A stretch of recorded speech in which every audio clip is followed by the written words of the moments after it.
ધારી તાલુકા police સ્ટેશનની હદ વિસ્તાર એટલે કે આ છે વીરપુર ગામ.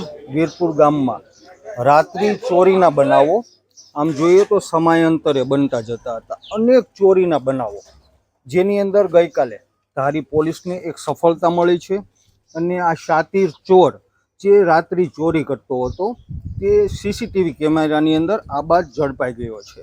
હાલમાં ધારી પોલીસ આ વિશેની તપાસ પણ આદરેલી છે. ત્યારે આપણે અહીંયા વીરપુર ગામના સ્થાનિક જે નાગરિકો છે એમની સાથે પણ વાતચીત કરીએ કે શું છે આ હકીકત.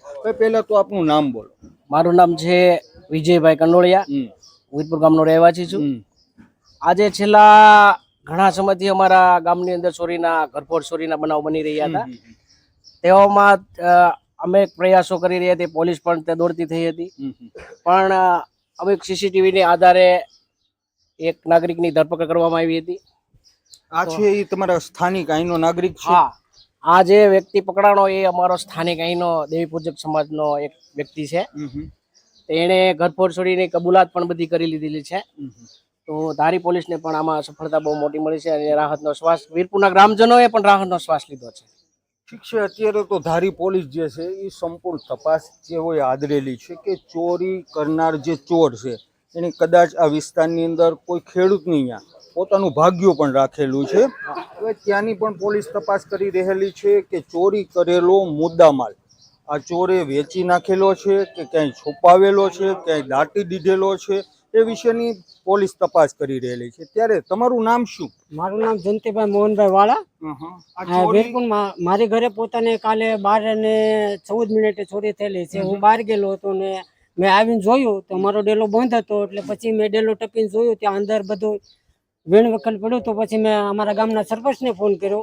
અમારા ગામના સરપંચે પોલીસ ખાતાને જાણ કરીને પોલીસ ખાતું આવીને પોલીસ ખાતાની કામગીરી સારી છે અને સારી સફળતા મને મળી ગઈ છે. મારો માલ પાછો આવી ગયો. અત્યારે તમારી ત્યાં જે ચોરી થઈ સીસીટીવી તમારી ત્યાં લગાવેલા છે? મારે ઘરે સીસીટીવી કેમેરો છે. કેટલા દિવસથી લગાવેલા? મારે 1.5 મહિનો થયો સીસીટીવી કેમેરો મેં લગાવ્યો. એટલે આ ચોરી કરવા આવનાર જે ચોર છે એને ખબર નહીં હોય કે અહીંયા સીસીટીવી કેમેરા છે જગ્યા જોયેલ નથી અને સીસીટીવી માં આ બાદ ઝડપાઈ ગયો આ ચોર. તમારી અહીંયાથી શું ગયેલું? મારી ત્યાંથી 90,000 રૂપિયા રોકડા ગયેલા છે.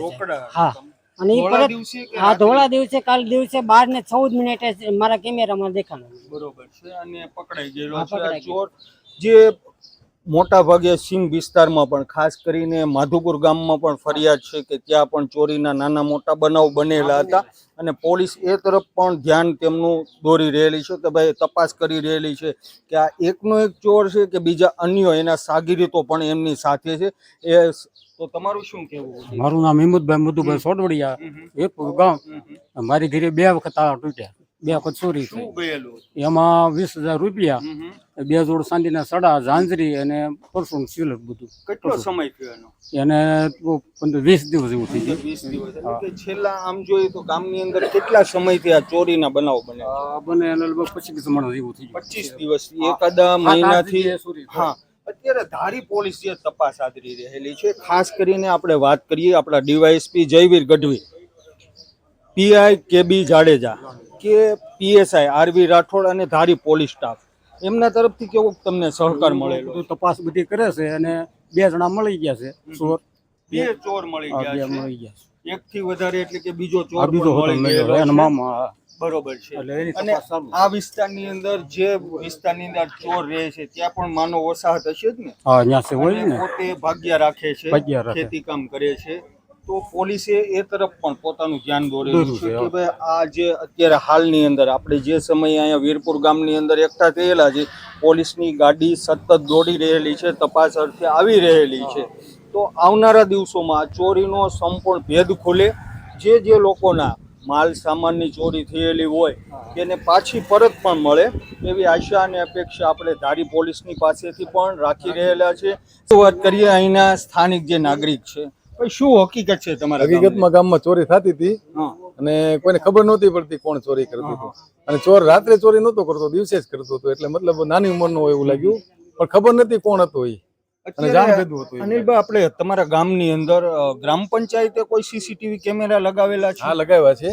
2 સડકની 2 બાજુ લગાડ્યા છે અને ગેટે લગાડ્યા છે અને છે સ્કૂલે પણ છે. એમ એટલે સીસીટીવી તો છે પણ ત્યાં તો નો આવ્યા હોય ને. એટલે આપણા જિલ્લા પોલીસ વડા સંજય ખરાત સાહેબ, ડીવાયએસપી જયવીર ગઢવી સાહેબ જેણે ખૂબ ખૂબ મહેનત કરી કે દરેક નાના મોટા ગામડાની અંદર લોકો જાગૃત બને અને સીસીટીવી કેમેરા ગ્રામ પંચાયત લગાવે, જેથી કરીને આવા નાના મોટા ગામના ચોરીના કે બીજા ગુનાખોરીના કોઈ પણ પ્રયત્ન થતા હોય તો ચોરી કરનાર ચોર સુધી પોલીસ આસાનીથી પહોંચી જાય. હવે ધારી પોલીસ અત્યારે જે કામગીરી કરી રહી છે અનિલભાઈ, કે ખાસ કરીને 2 વ્યક્તિની અટક કરેલી છે અને તપાસ આદરેલી છે, તો એની અંદર તમે શું આશા રાખો? હવે અમને ખબર છે કે એ તો પકડી લેશે આરોપીને અને ચોરી તો નાબૂદ કરી દેશે, કેમ કે બધાય અમારી એવી અપેક્ષા છે કે આરોપીઓને સખ્ત નસીહત કરે જેથી કરીને કોઈની ચોરી ન કરે અને બીજાને પકડી લે. એમ ખરેખર આપણે જિલ્લાની અંદર જિલ્લા પોલીસે ખૂબ સરસ મજાનું જો મિશન ઉપાડેલું છે કે ગામો ગામ સીસીટીવી મૂકવા. એ માટે પણ આપણે દરેક નાગરિકોને, દરેક ગામના સરપંચોને ખાસ કરીને એક અપીલ કરીએ છીએ કે તમે પણ તમારા ગામની અંદર સીસીટીવી કેમેરા લગાવો, જેથી કરીને આવનારા દિવસોમાં ક્યાંય પણ ગુનાખોરીના જે કંઈ કૃત્ય થતા હોય તેને અટકાવી શકાય અને જે કોઈ ગુનેગાર છે એને ઝડપીમાં ઝડપી ધારી પોલીસ પકડી શકે.